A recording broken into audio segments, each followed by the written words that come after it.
Madam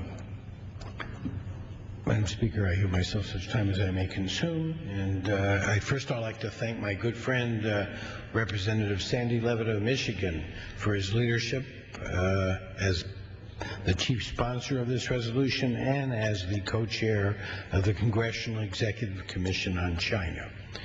First and foremost, I'd like to express my sympathy to the families of those killed, tortured, and imprisoned as a result of their participation in the democracy protests in Tiananmen Square and in other parts of China 20 years ago this week.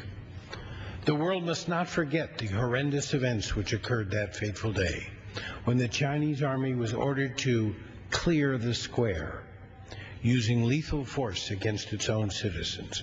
Hundreds of unarmed civilians were killed or injured. The Chinese government detained thousands of Chinese citizens in connection with the protests. Many of them still languish today in Chinese prisons. Even after 20 years, the precise number of the dead, wounded, and detained remains unclear. Chinese authorities still censor information that does not conform to its official version of events surrounding the Tiananmen massacre. The government also limits or bans information about the crackdown from appearing in Chinese textbooks.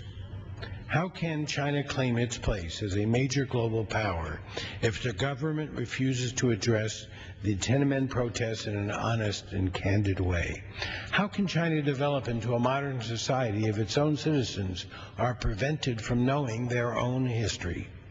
This resolution calls on the Chinese government to initiate a full investigation into the crackdown, review the cases of those still imprisoned for participating in the protests, and end its harassment and discrimination against those who were involved. Finally, this resolution recognizes those Chinese citizens who have suffered for their efforts to keep the struggle for democracy alive during the last 2 decades.